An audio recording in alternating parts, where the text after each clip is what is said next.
Bueno, ahora sí. Gente, la segunda presentación, el siguiente módulo vinculado a sistemas lóticos, tiene que ver con la presentación de los actores biológicos. Fíjense que lo que cerramos hoy tenía más que ver con una mirada desde lejos del sistema y entender cuáles eran las fuentes de variabilidad y sus características principales. ¿Tá? Ahora vamos a ver quiénes viven allí. Ustedes ya vieron este video, entonces estaría bueno para poder concentrarnos en las dudas que ustedes tengan. Yo voy a hacer una pasada rápida al estilo de los que venimos trabajando, después que ustedes ven los videos, pero por favor párenme y concentramos y profundizamos en lo que a ustedes les resulte interesante. Bueno, esta clase arranca con lo que podría considerarse una clasificación trófica o una asignación de roles tróficos muy gruesos con respecto a quién come a quién, ¿no? Quién es comido, quién come a quién. Ahora, y si yo les pregunto, y lo vamos a ver en mayor detalle más adelante, ¿cuáles son los recursos fundamentales en un sistema lótico?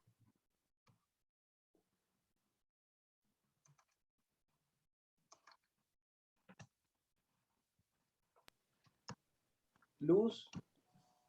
Sí.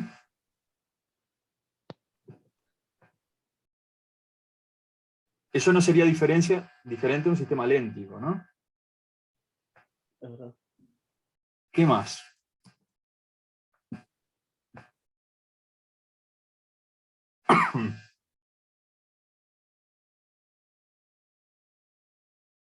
Entonces fíjense ahí que los recursos son los recursos que en el esquema dan soporte a la producción primaria.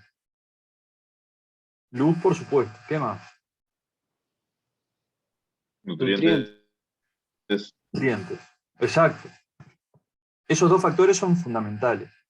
Ahora, yo les pregunto, ¿los productores primarios que son relevantes en un sistema lótico están siempre dentro de la columna de agua?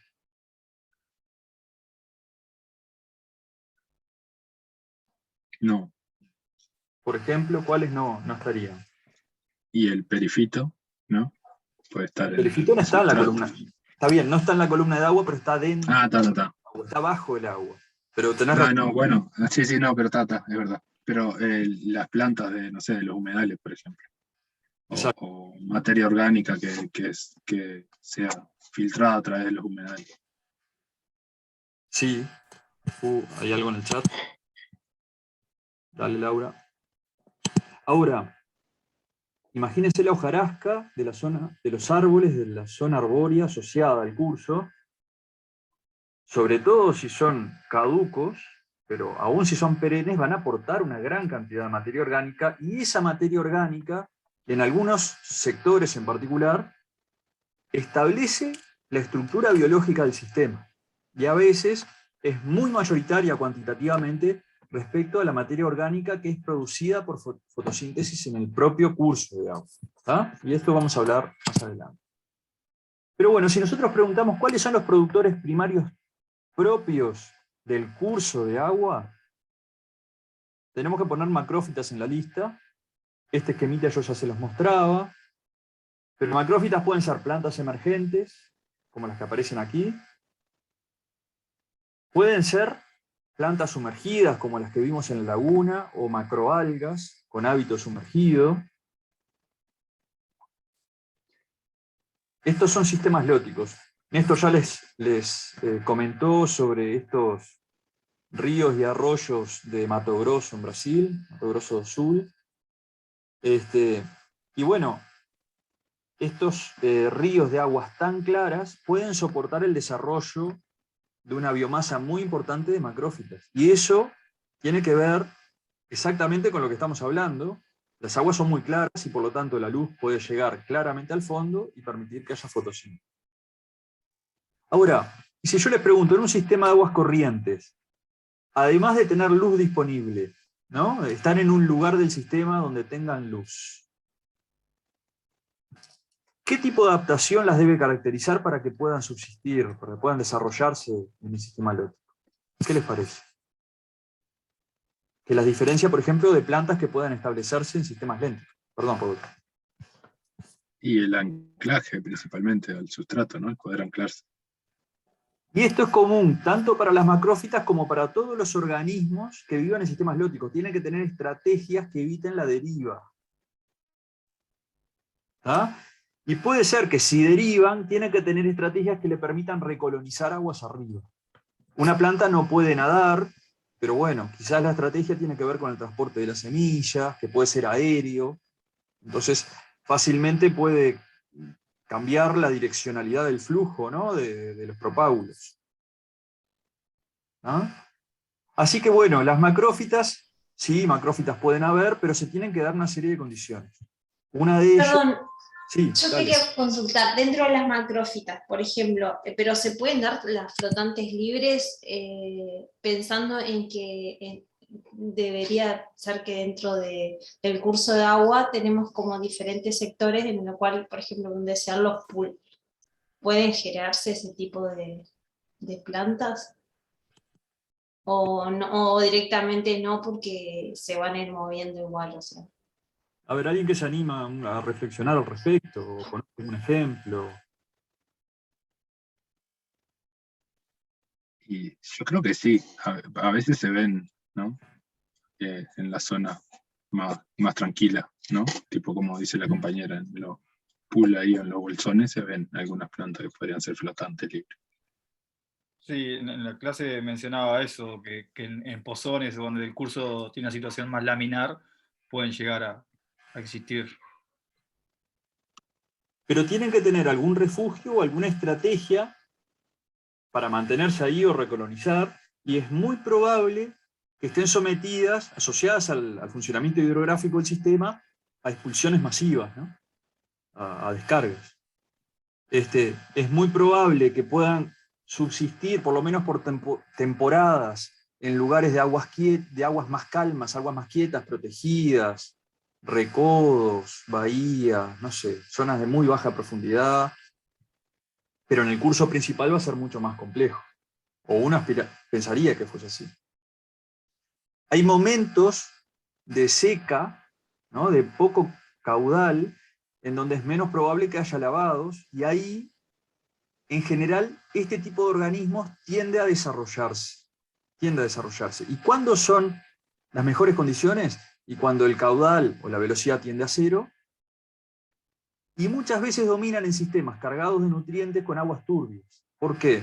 Porque hay muchos nutrientes disponibles y que no pueden ser utilizados dentro de la columna de agua. Entonces, los únicos productores primarios que pueden aprovechar esos nutrientes son los que cosechan luz afuera y nutrientes adentro. Y ahí tenés las flotantes, tenés emergentes, tenés riparios que estén conectados por los subterráneos. Bruno, vos ibas a decir algo. Sí, no, que no sé bien cómo es el mecanismo, pero yo estuve estudiando para una materia del semestre anterior, la sola, filiculoides, que es un helecho flotante. Y nada, y está catalogada en España como invasora porque justamente en varios ríos como que tapiza todo. No sé bien cómo es el mecanismo, pero vi fotos y es tremendo. Parece pasto. Y el río tapado de las plantas estas. Está la especie que comenta. Es muy chiquitita, es un helecho que puede lograr densidades muy altas. Fíjense lo que es esto. Es muy común en nuestros tajamares, muy común.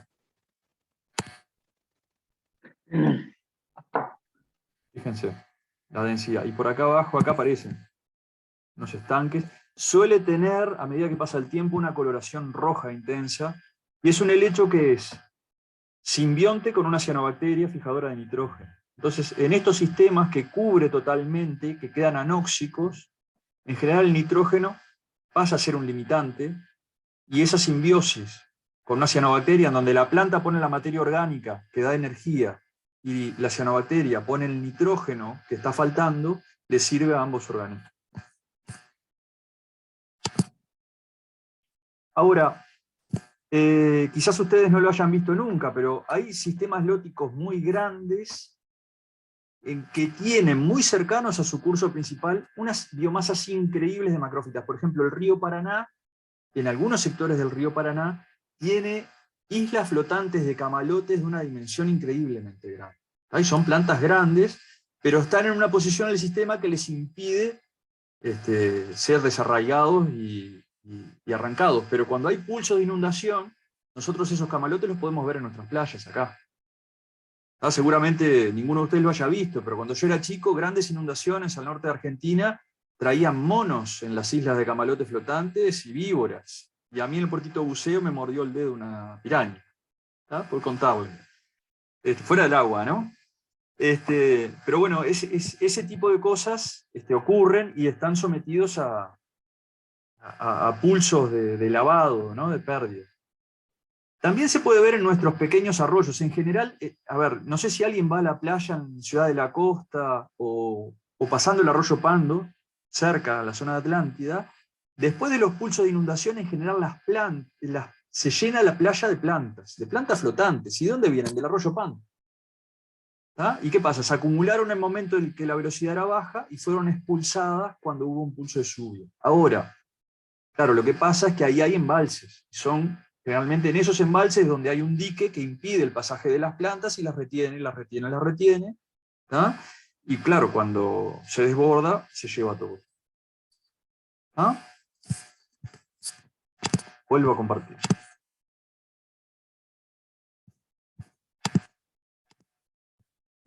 Bueno, macrófitas, flotantes, Mabel, en el sentido que vos planteabas, no sería el primer candidato para decir van a estar presentes, pero si las condiciones son adecuadas pueden estar presentes. Pueden estar presentes las sumergidas, siempre y cuando la columna de agua sea lo suficientemente transparente como para que tengan luz. Es muy común que hayan emergentes, ¿no? En donde tienen la luz asegurada, tienen los nutrientes asegurados, y tienen, lo que decía Rodolfo, esa estrategia de estar prendidas de algo para no ser arrastradas.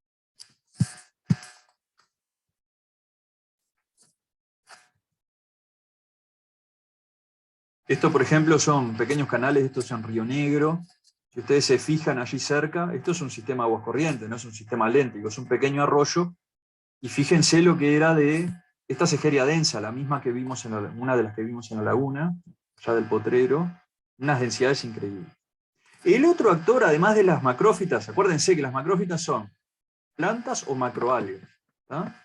Además de las macrófitas, podemos encontrar perifitón. Y el perifitón hay de muchos hábitos de vida diferentes. Son muy comunes el perifitón filamentoso.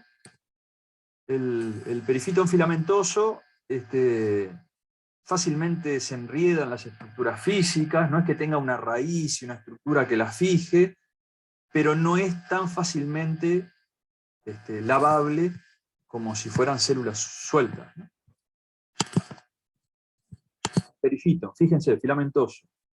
Acá ven, esta foto está tomada en el fondo de un arroyito que pasaba muy poquita agua, desde arriba un puente, con mucho zoom, y pueden ver un sedimento blando y perifitón desarrollándose encima, ¿no? Filamentoso, no filamentos tan grandes como los que veían, que les mostraba en la foto anterior, y está lleno de burbujas. ¿Y esto qué es? Esto es que la producción está al palo y se está liberando una gran cantidad de oxígeno. Los que hayan tenido pecera pueden ver que hay veces cuando la pecera queda al sol que se ve como líneas de burbujitas finitas liberadas de un punto o de una planta. Las egerias siempre muestran ese tipo de proceso y lo que están haciendo es fotosintetizando a full y liberando oxígeno. Ya está la concentración que se genera micro burbujitas abajo del agua y se liberan así. Ahora, no todo el perifitón tiene por qué ser filamentoso, hay muchos que son encostrantes. Y es esa baba que le queda arriba de las rocas que uno saca del fondo del arroyo, ¿vieron que les queda como babosas, resbalosas? Y uno los lava y queda con las manos verdes. Y son organismos similares a los que viven en suspensión en la columna de agua, pero que en general tienen estrategias para fijarse al sustrato, para desplazarse en el sustrato. Hay microalgas que pueden desplazarse, por ejemplo. No es que tengan patitas, pero funcionan algo más parecido como si fuera un caracol, por ejemplo, ¿no? Con el citoplasma de la célula, que tiene capacidad de moverse y desplazar la célula. Esto, por ejemplo, son unos sustratos que nosotros pusimos para que se desarrollara perifitón, y después ponerlo con y sin exclusiones de peces, por ejemplo, para ver cuál era la capacidad de forrajeo sobre el perifitón de determinadas comunidades. Si vos tenés, digamos, sustratos con densidades de perifitón similares, y algunas le dejás que le accedan peces y otros no, a alguno dentro de la jaula le pones un caracol y a otros no, podés estimar cuál es el impacto del forrajeo sobre el perifitón de distintos componentes de la comunidad. Y esto fue hecho en arroyos, en Florida, por ejemplo. Fíjense que el perifitón, a medida que pasa el tiempo, empieza a hacerse más grueso y más complejo, y empiezan a capturarse materia orgánica que no es producida ahí, como por ejemplo hojarasca o palitos. ¿Saben? Esto es hojarasca de Monte Ripario, que llegó y se unió ahí, se pegó. ¿Y qué es lo que pasa? A medida que pasa el tiempo, el perifito, que son productores primarios, empieza a ser sustento de una comunidad que incluye además consumidores. Pequeños animales como pequeños, imagínense, caracoles, larvas de insecto, y empieza a acumularse materia orgánica porque se captura. Imagínense, estas microalgas y cianobacterias pueden generar mucílago que integre materia orgánica que va circulando en el agua, o que aún peguen pequeñas hojas. Entonces, lo que empieza como colonización de productores primarios, luego va derivando hacia una comunidad en la capa superficial de los objetos duros, o de los objetos en realidad, no solo los duros, que va a incluir esos productores primarios, pero además consumidores, y también hongos, y también bacterias descomponedoras. Entonces, a medida que pasa el tiempo, eso deja de ser perifitón puro, y se transforma en lo que se ha denominado biofilm. Film como capa, es una capa biológica que cubre todos los objetos. ¿Ah? Biofilm y perifitón no son lo mismo. Biofilm es un concepto más amplio que incluye al perifitón como uno de sus integrantes. Fíjense, esta es la misma baldosa en donde sacamos una foto de suma así puesta de canto, y ustedes pueden ver ahí algunas microalgas de hábito filamentoso, bastante gruesas, porque esto está sacado sin aumento, es con un celular, ¿no? Y también pueden ver algunas que tienen unas características más tipo encostrantes, ¿no? Como pelotitas, fijas por un solo punto.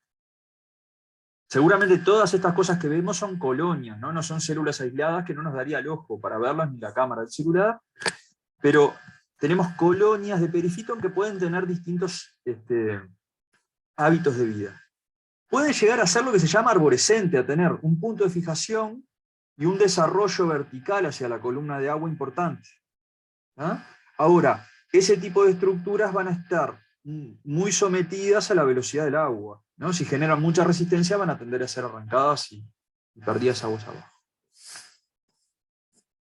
Bueno, y esto también es un experimento que hicimos de dejar 6 meses unos ladrillos en el fondo de arroyos.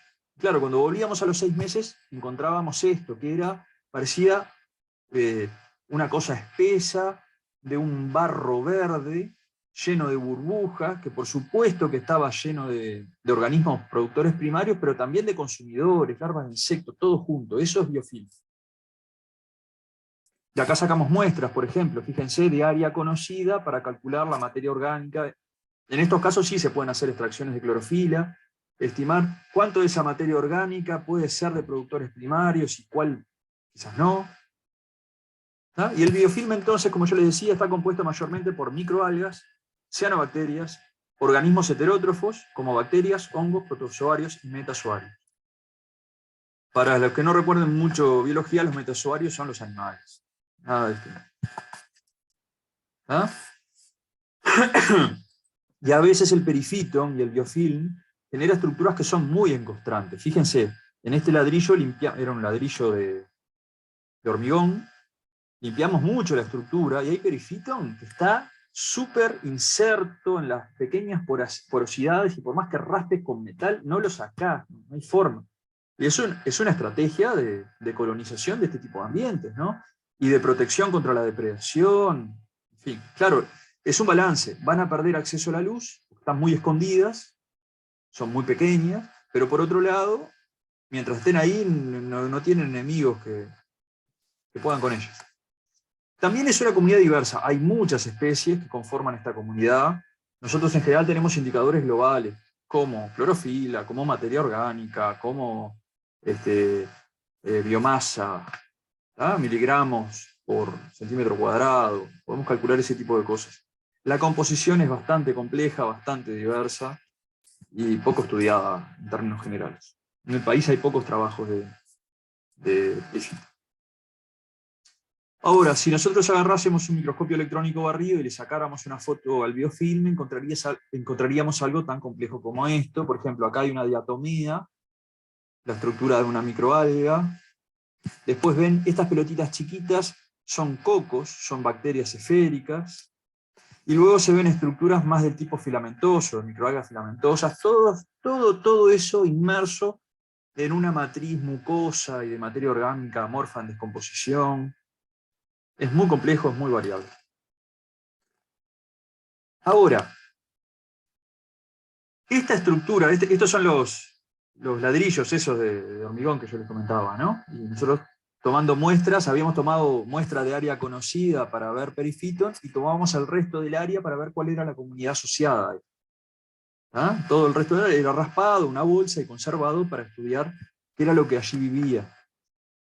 El tema es que el perifiton es un productor primario que desde el punto de vista de cuántos gramos de materia orgánica puede fijar, puede producir por unidad de área y unidad de tiempo, son productores primarios muy eficientes. Muy eficientes. Dice, tiene una productividad tan elevada que le permite sostener una comunidad de herbívoros de entre 10 y 20 veces mayor biomasa que la suya. Quiere decir que si yo tengo 1 gramo de perifiton, 1 gramo de biofilm, puedo tener viviendo allí arriba quizás 10 o 20 gramos de animales. Ahora, ¿y cómo es posible? Porque uno piensa una cascada trófica y siempre el escalón de abajo es el más grande y soporta uno que tiene menos biomasa. Y que soporta uno de consumidores secundarios un escalón, un nivel de la pirámide que tiene menos biomasa y así hasta el ápice, hasta el predador tope. Ahora, este argumento lo que está diciendo es que en realidad en la base de las cadenas tróficas sustentadas por perifiton, la pirámide se invierte. Entonces quiere decir, hay más consumidores que productores primarios. Pero si fuera así, si fuera tan fácil, se corre el riesgo de que los consumidores eliminen su recurso por predación. Se le acabe la comida porque se comieron todo, porque son muchos, son demasiados. Entonces, ¿cómo es posible que esta parte de la estructura trófica de un sistema halótico pueda funcionar así? ¿Dónde está la clave para contestar eso? ¿Qué les parece?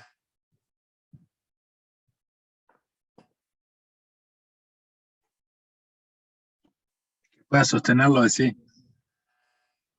¿Cómo algo que es menos puede soportar algo que en biomasa es mucho mayor en cantidad? Y creo que lo decías tú en el video, de que no invierte en otras estructuras como tallos o tronco, y no invierte toda la energía en esa superficie. No sé cómo definirla, pero no, en esa estructura, ¿no? Que pueden ser consumidas. Hay algunas sustancias orgánicas que producen las plantas, por ejemplo, que son muy costosas. Producen la lignina de las plantas, ¿no? Que es la que le da estructura. Y ese factor es importante, pero no es suficiente para explicar cómo hace. Hay algo que todavía tiene mayor peso. ¿Se les ocurre algo?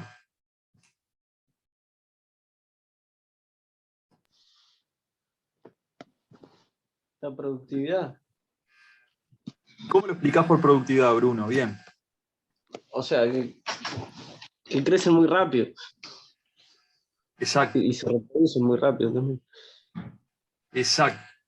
Son tan productivos que si hoy los consumidores se comen la mitad de la biomasa, mañana ya se repuso esa biomasa. tiene una dinámica de crecimiento que es más parecida a la bacteriana, a la microbiológica, que a la del macroorganismo, ¿no? Plantas, que les lleva más tiempo desarrollar biomasa. Es tan rápida, son tan productivos los sistemas que son consumidos permanentemente y producen permanentemente y mantienen la calecita girando. ¿Está?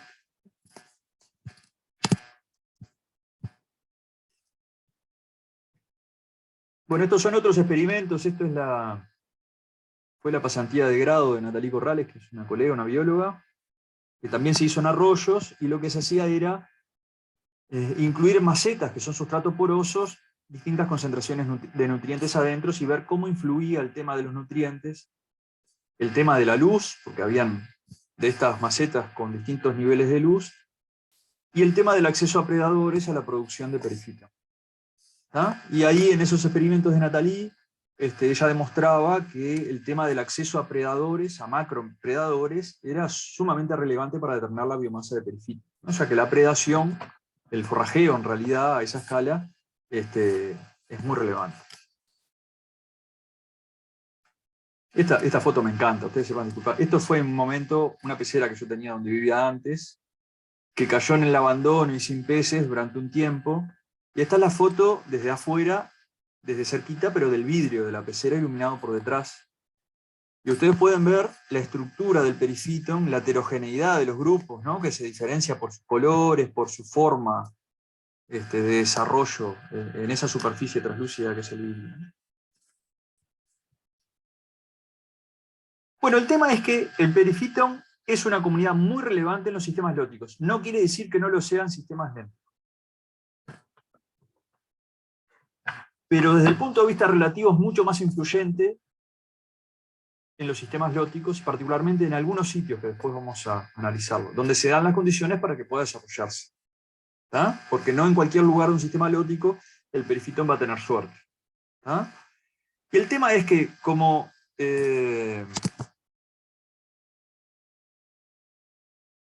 sí, exacto. Francisco hace un comentario lúcido en el chat. Sí, yo estuve copado para sacar la foto. Después cuando tuve que limpiar la pecera y la quise volver a usar, dejé de estar copado rápidamente. Pero bueno, son cosas que pasan. Eso hace muchos años. Bueno, disculpe, tengo una pequeña consulta, si puede ser. sí. El perifitón es en sí como una especie de conjunto de diferentes organismos, ¿verdad? Sí. ¿No? Bacterias y... ¿no? No. ¿Y por qué lo...? No. ¿No? No. Sí, pero no. Es un conjunto de distintos organismos. ¿Qué características tienen que tener esos organismos para que vos les puedas poner el título o el nombre de perifitón?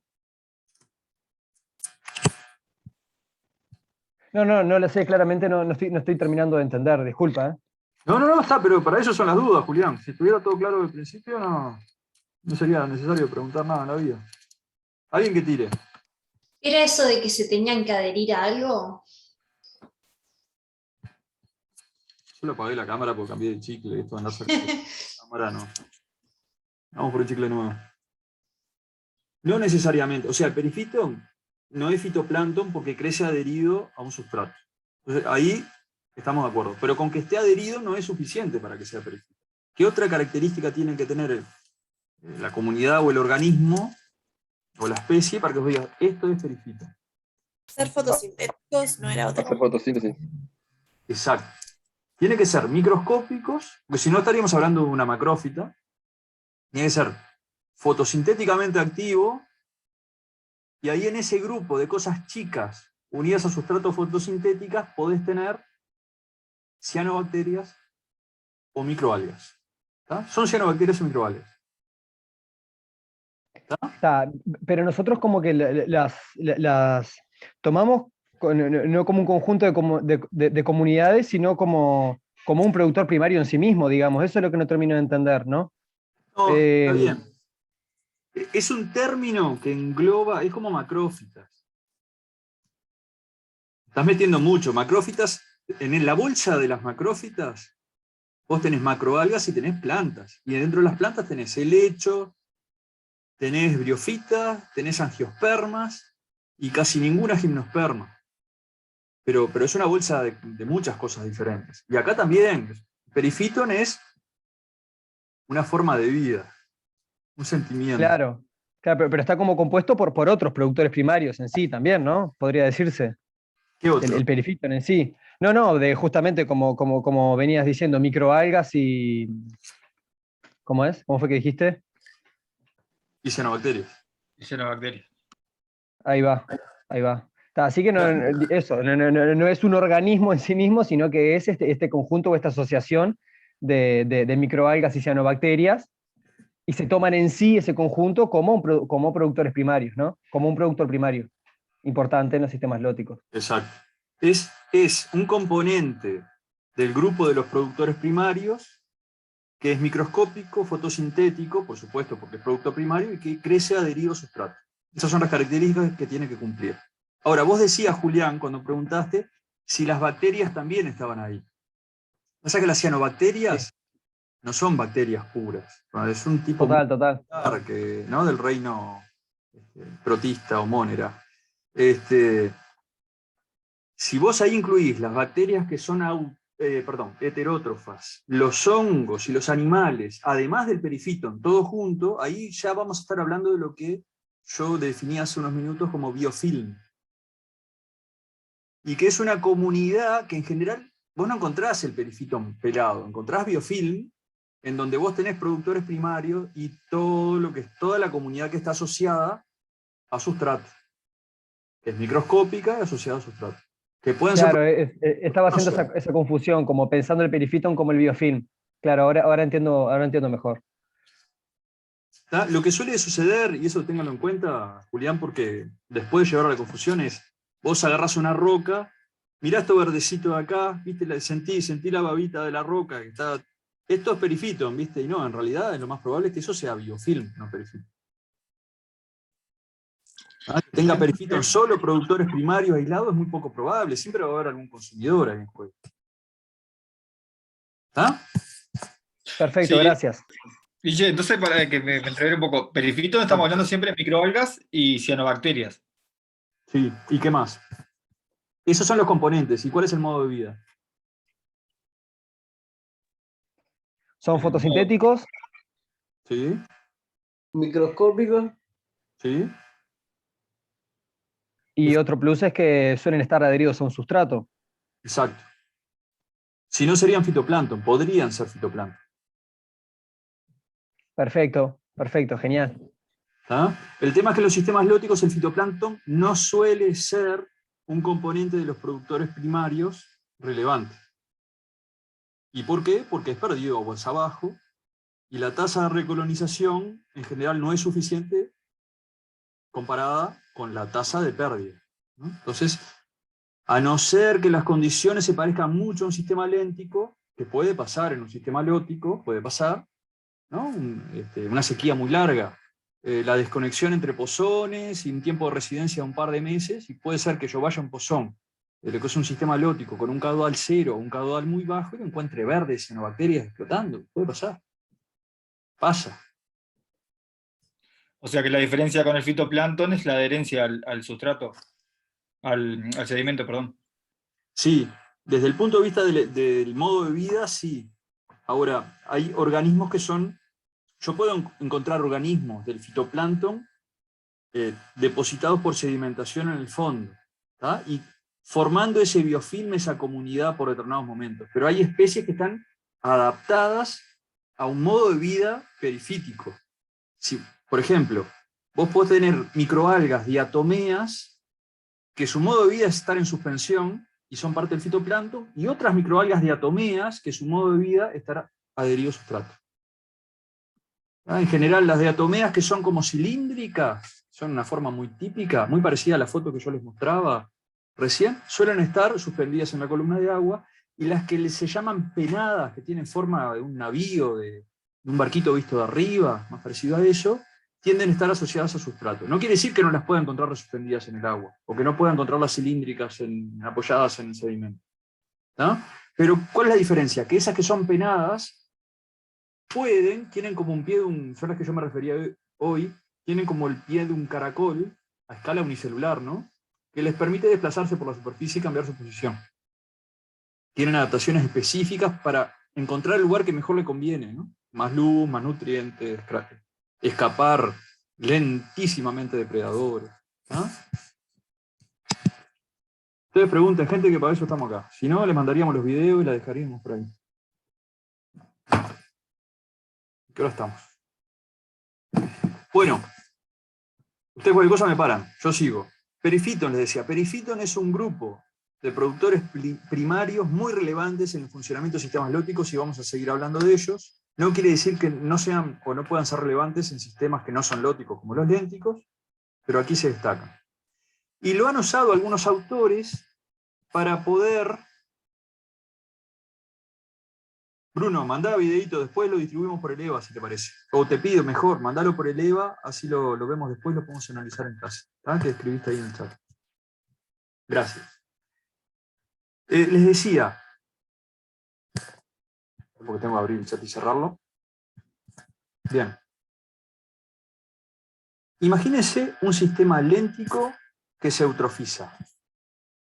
¿Cuáles son los productores primarios que suelen predominar?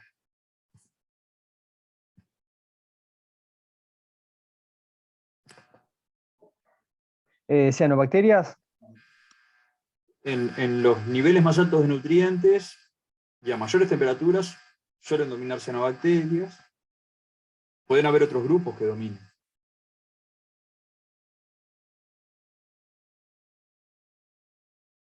Pueden haber microalgas, fitoplancton. Puede haber plantas. Puede haber plantas sumergidas, pueden haber plantas flotantes. Depende el tiempo que lleve el proceso, el funcionamiento del sistema, su área, qué grupo de productor primario va a verse favorecido.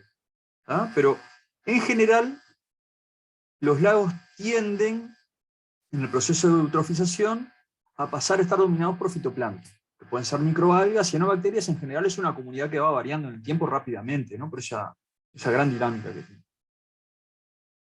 Ahora, si nosotros tenemos un sistema de aguas corrientes que recibe grandes cantidades de nutrientes y tiene altos contenidos de nutrientes en la columna de agua, yo no esperaría, si tengo flujo y lavado y pérdida constante, que sea el fitoplancton la que pase a dominar la producción primaria del sistema. Y a veces, cuando las condiciones se dan, pasa a ser el perifito. ¿Ah? Entonces hay autores que han generado índices de impacto de la contaminación por nutrientes en sistemas lóticos basadas en el perifito. ¿Ah? Y acá hay un ejemplo, que es neozelandesa, la propuesta, y los locos lo que hacen es, como yo les mostraba hace un rato en un ladrillo que rascábamos 1 centímetro, 2 centímetros cuadrados, y sacábamos para analizar clorofila, materia orgánica y todo, medíamos cuál era la biomasa de perifito en el fondo del arroyo, y este autor, Biggs y otros coautores, establecieron un sistema que ya no va al nivel de nutrientes, sino a la respuesta en los productores primarios de la contaminación por nutrientes. Y generaron un sistema de clasificación por estado eutrófico de sistemas lóticos, ¿tá? Basado en la producción perifítica. ¿Tá? Esto no ha tenido gran desarrollo a nivel mundial. Fíjense, esta propuesta del año 2000 tiene 21, hubieron algunos empujes ahí, pero no demasiado. Después no hay mucha bibliografía al respecto. Pero bueno, para algunos sistemas y para algunos puntos puede ser un indicador muy bueno de impacto de eutrofización. Gracias, Leticia. Sigamos. Bueno, hablamos de los productores primarios. Consumidores primarios. Estamos hablando de herbívoros. Herbívoros predominantes de los sistemas lóticos. ¿Qué pondrían en la lista? Moluscos bivalvos. Sin duda. Ahora, ¿qué come un molusco bivalvo?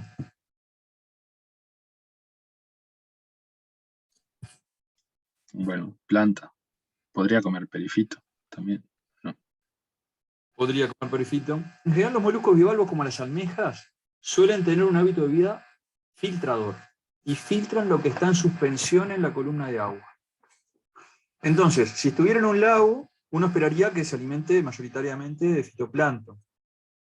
Pero ustedes van a los arroyos y encuentran las que llaman las cucharas de agua, ¿no? Grandes almejas, están ahí, de algo viven. Entonces, si son filtradoras, de lo que se tienen que estar alimentando es de la materia orgánica que está transportada por la columna de agua. Y muchas veces es materia orgánica, lo que se llama particulada fina, que no es fitoplanctónica. Imagínense el producto de la descomposición y de la degradación de las hojas, de la hojarasca muy finita, que puede ser filtrada por los organismos. Ahora, hay muchos bivalvos que son capaces con el pie, se llama alimentación pedal, de alimentarse de materia orgánica que está en el propio sedimento. No necesitan ser filtradores. Y hay algunas especies que son capaces de complementar su dieta de la columna de agua y del sedimento. Depende de la especie si es capaz, o si es facultativo eso, o si es restrictivo, tiene que comer una cosa o la otra. Por ejemplo, el mejillón dorado, que veíamos en la laguna del Sauce, es típica del sistema Lóticos. Y solamente, como buen mejillón no tiene pie, es un bivalvo pero vive fijo, sustratos duros, ¿no? Unidos por unas piolitas que se llaman visos, no puede alimentarse de los sedimentos, tiene que alimentarse de la columna de agua, y en general uno no esperaría que se alimente bien de fitoplancton, sino más bien de materia orgánica particulada fina en suspensión. Y es una de las características que le da, en cierto sentido, una ventaja en Laguna del Sauce, porque si bien no es típica de sistemas lénticos, en Laguna del Sauce suele ser un sistema bastante turbio por resuspensión. Entonces hay de eso en el agua, hay lo suficiente, y si bien en algunos momentos hay floraciones, las floraciones no le han venido tan mal al mejillón dorado. Ahora, otros consumidores primarios. Ustedes disimulen, hagan de cuenta que este video lo tenían de antes, ya lo vieron y ya hicieron un test al respecto. Entonces ahí hacen memoria de lo que ya vieron, y se adelantan y me contestan. Y larvas de insectos también, ¿no? Las larvas de insectos son un componente que es fundamental, es el primario, el más importante. Pero antes de irme en moluscos, hay otros moluscos, como los caracoles, en particular las lapas, que suelen alimentarse de perifiton. Algunos se pueden alimentar de macrófitas, pero muchos se alimentan de perifiton y cumplen un rol fundamental. Bueno, los insectos, gente. Los insectos son fundamentales en el funcionamiento de los sistemas lóticos porque suelen ser los herbívoros mayoritarios. Y en general no son los insectos adultos, sino sus larvas. Acá tienen esto, que son los que se denominan quironómidos, son mosquitos, son dípteros, son mosquitos, pero no de los que nos pican a nosotros. En general, la larva vive bastante tiempo, bueno, muchos días, semanas o meses abajo del agua, y el adulto tiene solo una función reproductiva. Hay como emergencias coordinadas en determinados momentos del año donde salen todos los adultos juntos, copulan, ponen los huevos y mueren, rápidamente. Y ni siquiera se alimentan muchos de estos adultos. Ahora, los quironómidos son muy frecuentes en sedimentos con alta carga de materia orgánica. Tal es así que algunas especies de quironómidos, como esta de la foto acá del dedo, está especialmente adaptada para vivir en esos ambientes de sedimentarios altamente cargados de materia orgánica. ¿Y cuál les parece que puede ser esa adaptación?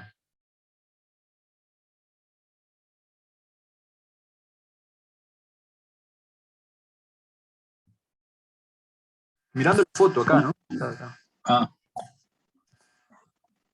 ¿Cómo la pregunta otra vez, por favor? Mirá, tienen quironómidos de muchos aspectos. Algunos están especialmente adaptados para vivir alimentándose en sedimentos con mucha materia orgánica. Y en general tienen este aspecto, como este de la foto roja de acá. ¿Qué condiciones les parece que vivan esos quironómidos y por qué son rojos?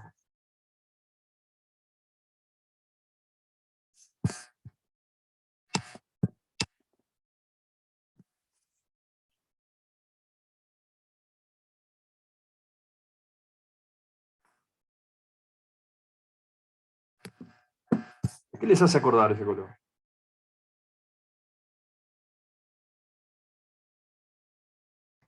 Sí, yo no sé si no es por un tema como de camuflaje, para camuflarse de sus depredadores, o...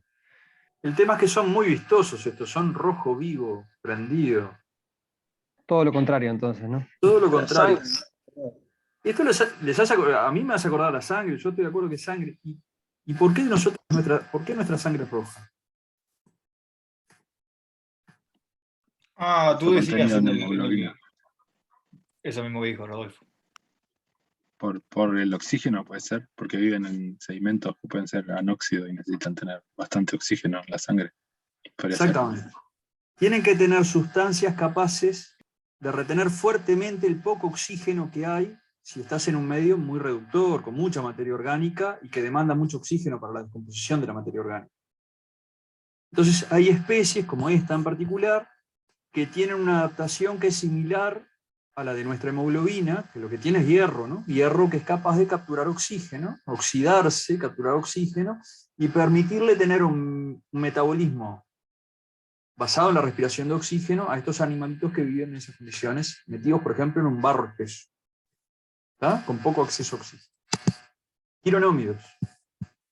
Estos son otros, en general, estos organismos que son del grupo de los tricópteros, se distinguen porque sus larvas suelen construir tubos pegando con sus sedas, como si fuese la larva del gusano de seda, la seda del gusano de seda, pegan clastos o palitos o ramitas que encuentran donde viven y generan como una pequeña casa en donde viven y se protegen.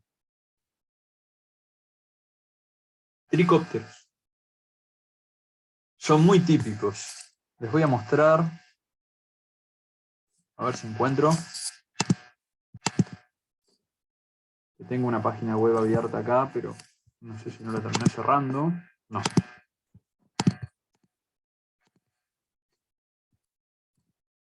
Les comparto nuevamente.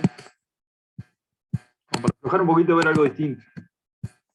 Yo acá busqué Tricóptera larva y oro. Estas son larvas muy pequeñitas, ¿no? Es como una larvita más chica que un gusano que estamos acostumbrados a ver aquí en el sistema terrestre. Los ponen a vivir en polvo de oro y pequeñas joyas, y estas larvas construyen sus casas con esos materiales que el hombre les deja disponible y hacen obras de arte, de orfebrería microscópica. ¿Ah? Y hay artistas que se han dedicado a eso. La alta sociedad de los insectos.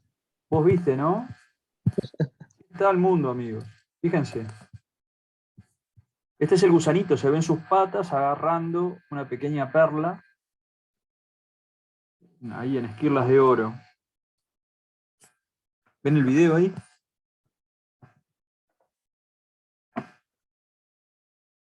Bueno, ahora imagínense este organismo viviendo en el fondo de un arroyo. Algunas especies están especialmente adaptadas a a construir sus casas con granitos de arena, y las casitas, los granitos de arena los pega en forma espiral y parece un caracolito hecho con arena, y hay otras que lo hacen solo con palitos, y hay otras que están asociados a una especie de planta en donde perforan los palitos por dentro, y parece un palito cuando vos lo ves, pero en un momento saca las patitas y camina fuera, camina. ¿Ah? Hay una gran diversidad. Y en general cumplen un rol fundamental en lo que tiene que ver con el fraccionamiento de la materia orgánica particulada gruesa, la hojarasca y los palitos que hay en la vuelta, ¿no? Porque en esta tarea de construir su casa y también de alimentarse, van cortando pedacitos de hojas y de palitos, y por lo tanto van apoyando ese proceso de degradación de la materia orgánica. A ver el chat. Tenemos a la venta algunas joyas producidas por nuestra fauna nativa, que después le vamos a pasar el listado de los precios. Hay en el mercado, pueden encontrar, es imponente, pero busquen Cádiz con doble D, por ejemplo, hay videos en YouTube, es imponente. Bueno, pero gente, en el mismo sentido de lo que planteaba Julián hoy, ¿qué está dentro de esta bolsa? Y adentro de esta bolsa están las larvas de insectos. Hablamos de los quironómidos, ahora estamos hablando de los tricópteros. Los nombres seguramente a todos les resulten bastante alejados. Cada uno de estos tiene una serie de características. Es un grupo biológico que lo podemos definir. En general, los limnólogos tenemos el vicio de que conocemos a las larvas, que son las que viven en el agua, y en general ni nos fijamos en los adultos, que son los que tienen un hábito terrestre aéreo. Pero fíjense, los tricópteros son muchos de las pequeñas polillas o animalitos voladores que le podemos llamar polillas que se juntan en el verano en las luces de las casas. Y no son polillas, porque la polilla es un lepidóptero y estos son tricópteros. Es otro grupo dentro de los insectos. Pero bueno, el simple ciudadano, y me incluyo, no distingue a ese nivel este tipo de organismos, de grupos biológicos. Hay otro grupo de organismos que es más fácil de distinguir, los que son los efemerópteros, y es más fácil porque tanto la larva como el adulto suele tener estas 3 cerdas caudales, estas 3 pinchos en la cola, y entonces siempre que encuentres una larva que tenga esta estructura, es un efemeróptero, y siempre que encuentres un adulto volador que tenga ese tipo de estructuras en la cola, es un efemeróptero, no hay como rabo. Y hay algunos que lo pueden conocer, hay algunas de estos adultos que le llaman efímeras, que de ahí proviene el nombre. ¿Y por qué son efímeras? Y porque aparecen un día y al otro día ya están muertos. ¿Por qué? Porque son esos adultos que únicamente tienen función reproductiva, como yo les decía. El que vive mucho más tiempo es la larva bajo el agua, pero la gente no los ve. ¿Son los que aparecen con la lluvia? O sea, no los Puede ser. aguaciles, hay unos que salen del pasto, bueno, todos no sé si tienen el agua. Puede ser, Pero he sí. visto. En primavera, o en los días de mucho calor, los primeros días de mucho calor en primavera, hay especies, por ejemplo en Laguna del Sauce, que emergen desde el fondo grandes cantidades y uno va por la ruta interbalnearia y abajo de los focos de luz ve como una nube de bichos volando, y muchas veces son los adultos de estas especies. Y por ejemplo en la planta de la OCE, contra la laguna, que hay grandes focos y se acumulan mucho y quedan todos muertos ahí abajo, se acumulan unas biomasas que vos te acercás y hay olor como a pescado podrido, porque hay un montón de bichos muertos, capaz que hay kilos de insectos, porque emergieron todos juntos. Y son unos que Néstor les comentaba el otro día arriba del bote, que es Campsurus, una especie específica que vive enterrada en el barro del lago y que con sus branquias logra hacer flujos de agua para mantener oxigenado ese barro en la cueva donde vive. Pues podemos ver algunas fotos. Estas son las larvitas, ¿ven? Estos son el Campsurus violaceus de la Laguna del Sauce. Vieron que tiene estas 3 cercas caudales en la cola, que lo distingue como un efemeróptero, y además tiene aquí en la zona abdominal una serie de branquias externas tipo pluma que las agita y hace circular el agua. Y se alimenta de materia orgánica. Estos efemerópteros son estos mismos que Néstor le comentaba el otro día. El otro grupo ya lo nombramos y son los moluscos. Ramoneadores, raspadores por excelencia, los caracoles. Y hay muchos grupos. Hay grupos muy primitivos, como este que aparece aquí, que tiene forma espiral chata, muy primitivos, y grupos muy evolucionados, como ¿se acuerdan? Este que lo vimos en la salida de campo, el Pomacea. El Pomacea es un pulmonado, es un caracol que evolucionó a una vida fuera del agua, y luego en un momento de la evolución volvieron a dominar el medio acuático. Hay chiquitos, hay grandes. Y mi pecera es fantástica. Es un elemento didáctico sin igual. Ahí se ve claramente, ¿no? Cómo está el perifiton, de qué se alimenta esta especie. Ahí se ve el pie del caracol del lado adentro de la pecera, y cómo fue capaz de limpiar casi totalmente todo el lugar que pisó ese pie. Porque el pie está en la parte de adelante, abajo de la boca, y es un gran raspador el cangrejo. Otros actores, crustáceos. Hablamos de insectos, hablamos de moluscos, los crustáceos. Nosotros tenemos varias especies de crustáceos nativos que viven en nuestros sistemas lóticos. ¿Nosotros llegamos a ver uno de estos cangrejos el otro día en la laguna, cuando sacamos una planta, o estoy errado? Creo que no, ¿eh? Para mí que no. Yo hace pocos días en un muestreo vi, pero no me acuerdo exactamente dónde fue. Este es el egla, se escribe aegla, se pronuncia egla. El egla es un cangrejo muy típico de nuestros ríos y arroyos. Es un cangrejo primitivo, que está, su forma del cuerpo es como intermedio entre el cangrejo marino, que ustedes conocen todos, y una langosta. Tiene la cola más desarrollada, un poco más grande, y puede nadar batiendo la cola como un langostino o como un camarón. Y tenemos varias especies de camarones, en general pequeñas en los sistemas dulceacuícolas. ¿Ah? Muchas veces están, y la gente ni se entera porque son pequeños y son transparentes.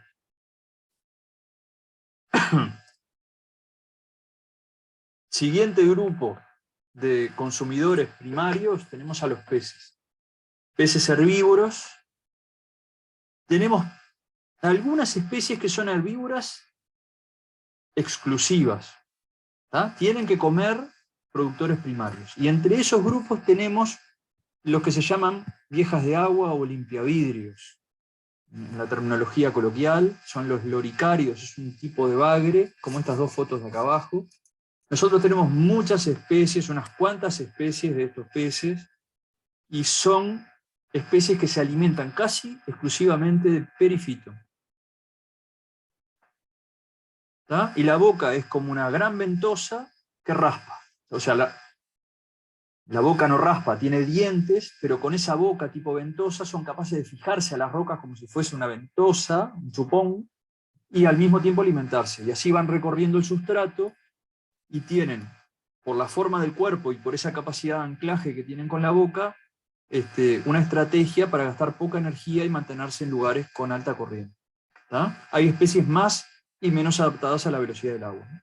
Y después tenemos otros peces que en general no son exclusivamente herbívoros, sino que por lo general son omnívoros y se alimentan de lo que tengan a mano y lo que les venga mejor. Y ahí tenemos casi todos nuestros peces. Salvo los carnívoros, como la tararira, bagres grandes que solo comen animales, tenemos gran parte de nuestros peces que en algún momento de su vida o en algún lugar también se alimentan de ítems tipo vegetales. ¿tá? Y los consumidores secundarios pueden estar incluyendo insectos, predadores, ¿tá? que no hay muchos, pero hay algunos que son muy importantes. Y por ejemplo, estos que son los odonatos. ¿Alguien lo conoce esto? ¿Por su nombre común? ¿Identifica qué es? Son las libélulas o caballitos del diablo. Exactamente, esos dos grupos. Esos dos grupos que son muy parecidos. Los odonatos, los caballitos del diablo y las libélulas. Los caballitos del diablo son, uno no los distingue mucho, pero pliegan las alas hacia atrás. Y las libélulas puras y crudas, digámoslo, no doblan las alas hacia atrás, siempre las tienen abiertas. ¿tá? Pero desde el punto de vista morfológico son muy similares y son predadores muy activos que pueden alimentarse, por ejemplo, de peces. ¿tá? Tienen un sistema bucal que les permite capturar presas grandes y no dejarlos escapar. Después hay otro grupo de insectos que suelen tener miembros predadores, que son los cascarudos, los coleópteros. No todos son predadores, pero hay predadores muy activos que viven en los sedimentos o viven en el agua, que son cascarudos, larvas o adultos, porque hay adultos que nadan. ¿no? Estos cascarudos es uno de los grupos de animales más diversos, y acá pueden tener una especie que sea su larva acuática, y tenés otras especies también de coleópteros que tienen larvas terrestres. ¿tá? Que unas respiran en el agua y otras no.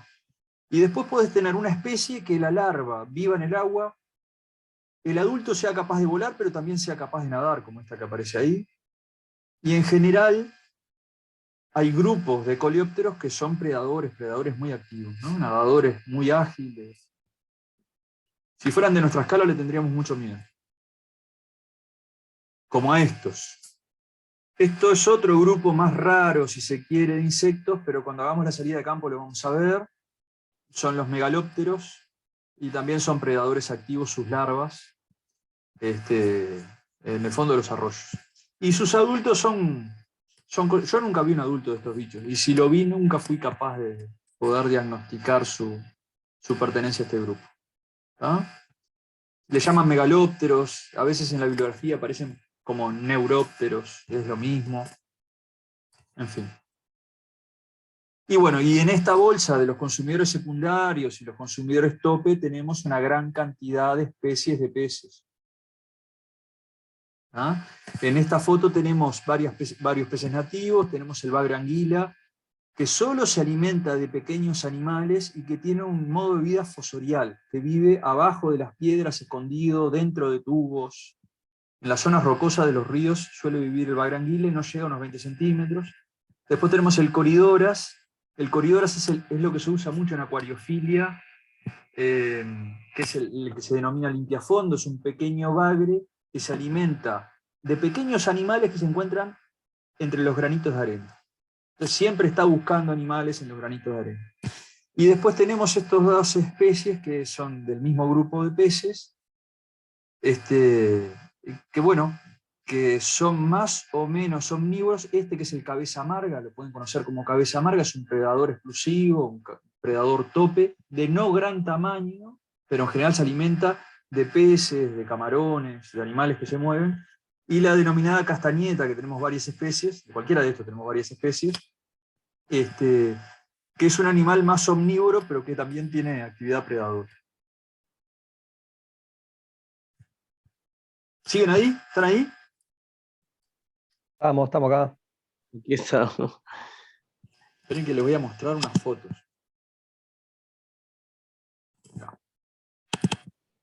¿Se acuerdan que les decía que había peces que podían vivir en estos sistemas, pero que vivían en la zona hiporreica? Ahora Sí. encontramos uno de estos peces. ¿Lo ven ahí? Estos son dos bagrecitos. Son muy pequeños. La altura de estos bagres no llega al centímetro. ¿Tá? El largo de estos bagres, imagínense que debe estar en el entorno de los 6, 7, 10 centímetros como mucho, son pequeñitos. Y estos bagres están especialmente adaptados a vivir adentro de la arena. Esto los encontramos el año pasado, gracias a la pandemia, en el río Santa Lucía, para donde no están citados. Y tenemos un manuscrito ahí para ser enviado con esta cita. Y tienen una serie de adaptaciones específicas para vivir en ese ambiente, particularmente, no sé si lo llegan a ver acá, pero tienen el opérculo, que es ese hueso que le tapa las branquias, tiene una serie como de ganchos y de estructuras que, moviendo la cabeza en la arena, les permite cavar muy rápidamente. ¿Ah? Así que, y estos también son predadores de pequeños animalitos que están en la columna de agua, que están entre los sedimentos exclusivamente. Y bueno, ya que estamos para hacer propaganda, estamos terminando la clase, tenemos unos minutos. A los que les interese el tema de la biología y los peces, tenemos un par de grupos, uno en Facebook y uno en Instagram, donde pueden encontrar publicaciones, por ejemplo, de esta especie. Ahí tienen un poco la escala del bagrecito, que mide unos centímetros, y los ambientes en donde vive. Esto lo estamos gestionando con Franco Teixeira de Melo, que es allí del Curium docente, y Iván González, que es docente del Centro Regional Litoral.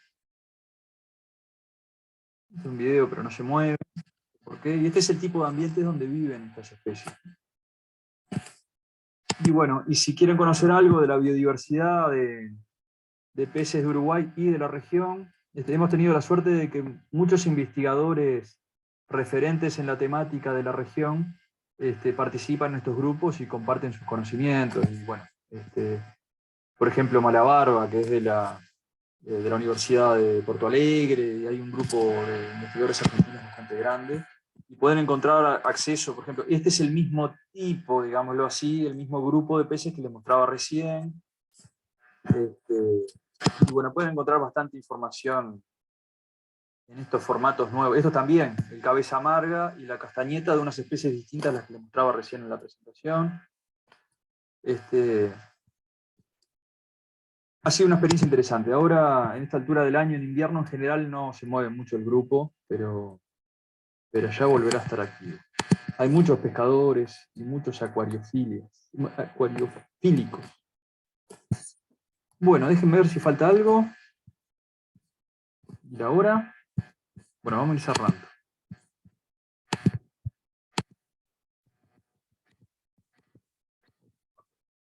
Gente, terminamos en los peces. No quiere decir que no puedan haber otros actores biológicos. Ustedes me pueden decir, predador tope de un arroyo puede ser una garza, puede ser un lobito de río. Hay otros actores. Pero en general no influyen tanto en el flujo de materia trófica en el sistema.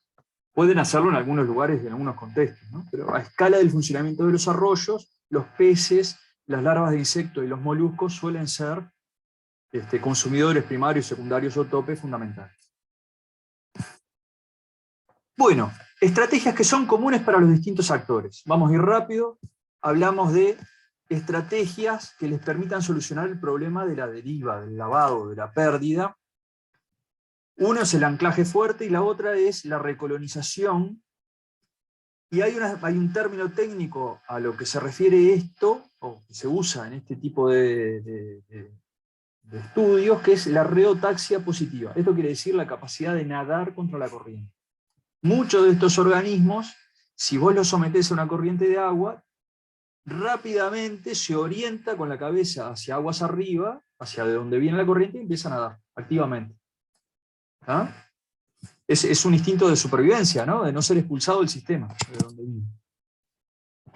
Otra de las estrategias es tener cuerpos que generen poca resistencia al arrastre, hidrodinámicos, finos, chatos, sin estructuras muy desarrolladas. ¿Se acuerdan? Yo hace un rato les mostraba una foto de una maceta, y en la maceta había un bichito pegado que es un anfípodo, es un pequeño crustáceo, que es esto que estamos viendo acá arriba, y son organismos que están presentes en los sistemas lóticos, y claro, si tuviera estructuras enormes, grandes, laminares o filamentosas, sería mucho más fácil que fuese arrastrado. Y fíjense, acá tenemos un efemeróptero, y en este caso acá uno parecido, que es un plecóptero, que no lo nombramos todavía, y fíjense cómo tienen patas para agarrarse fuertemente, y además los cuerpos son chatos e hidrodinámicos. Acá está visto, ¿no? Uno de estos organismos desde el costado, se pegan a la roca, y no permitan que los embolse el agua, por decirlo así, los arrastre. Los tricópteros, los que generan sus propias casas, también tienen formas hidrodinámicas, y aparecen lapas con formas hidrodinámicas y aún caracoles. ¿Ah? Ahora, para otros tipos de organismos, el tema de que haya un flujo constante puede ser algo que les permite aprovechar esa materia orgánica particulada fina que circula en el agua, y hay larvas de insectos que generan redes como si fueran telas de araña para capturar la materia orgánica que fluye en el agua, que deriva. Y se alimentan de la materia orgánica capturada en las redes que ellos tejen, que tejen abajo el agua, ¿no? Y esto lo vamos a ver, por ejemplo, esta es la red, cuando vos lo sacás del agua, esto es un tricóptero, esta es la casita de granos de arena que se hizo, y pegó entre su casa y la casa de al lado una red que captura materia orgánica y es lo que come. Son filtradores de la columna. ¿Está? Bueno, entonces, con esto de un bizcocho casi estamos cerrando. Nosotros estamos viendo que los predadores pueden terminar afectando la biomasa de los escalones inferiores, al igual que Néstor les explicaba para lagos. En general la repercusión última suele ser en la biomasa de perifito, no en la de fitoplancton, porque el fitoplancton está controlado físicamente en el sistema. ¿Ah? Ahora, además de los controles descendentes biológicos, los top-down por predación en el sistema, en los sistemas lóticos suelen ser muy importantes los controles físicos por pérdida de arrastre. ¿Tá? Y acá pueden ver el caudal en marrón, cómo varía, esto es la hidrográfica prácticamente, ¿no? Y el biovolumen del perifito, de diatomeas bentónicas. Diatomeas es un grupo de microalgas que viven asociados al bentos, ¿no? Estamos hablando de perifito. Y fíjense que la biomasa del perifito se incrementa con caudales bajos, y cuando hay un pico de lluvia, el caudal aumenta, la biomasa del perifito disminuye. ¿Por qué? Porque hay una pérdida, hay un arrastre, hay un lavado. Entonces, cuando baja el caudal, tendrán nuevamente la posibilidad de desarrollar biomasa, y desarrollar biomasa hasta que llegue otro pico de inundación y la biomasa del perifitón se va a ver disminuida a su mínima expresión. a una escala que le va a ser suficiente para recolonizar, van a estar presentes, pero en pequeñas cantidades. Cuando vuelve a bajar el caudal, vuelve a aparecer un pico de microalgas. Ahora, y acá al final, vieron que el caudal sigue bajo, cada vez más bajo, pero la biomasa de perifito disminuye. ¿Qué puede haber pasado ahí?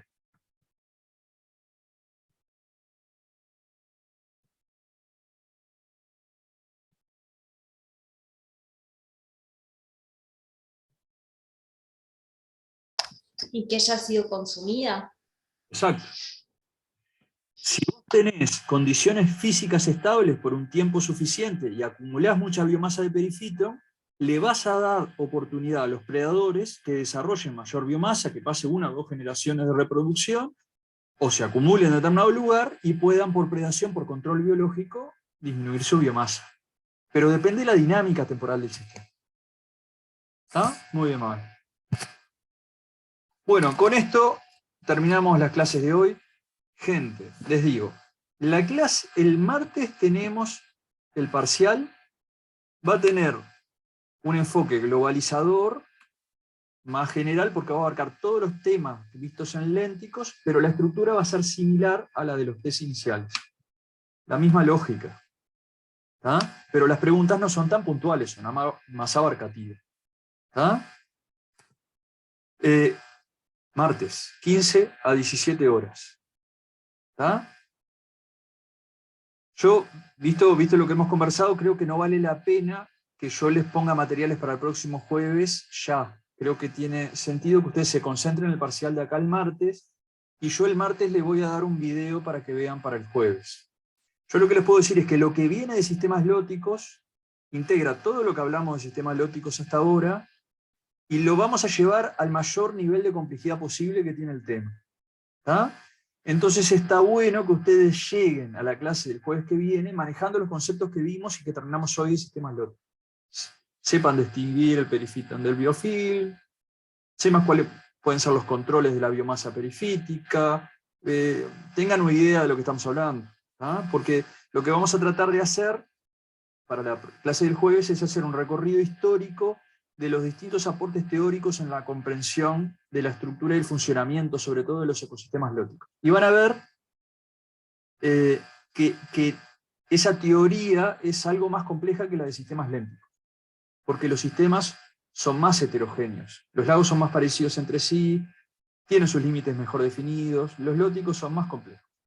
Entonces tenemos ahora superposición de dos objetivos, parcial y poder lograr trabajar en profundidad conceptos que son complejos asociados a sistemas lóticos. Así que les dimos un respiro con la fecha de los parciales, corrimos fechas, arreglamos todo, les pedimos que hagan un esfuerzo especial para no quedarse en el camino del curso del himno. ¿ah?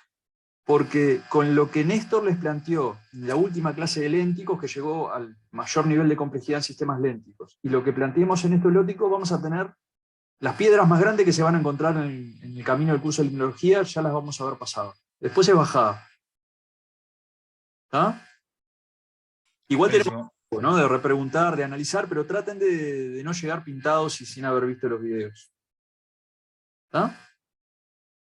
Muy bien, muy bien. Quedamos así entonces. La primavera. Bueno, al foro, profe. Sí. Ahí. Sí, no, el grupo WhatsApp no está disponible para consulta. Adiós. Impecable. Dale, muchas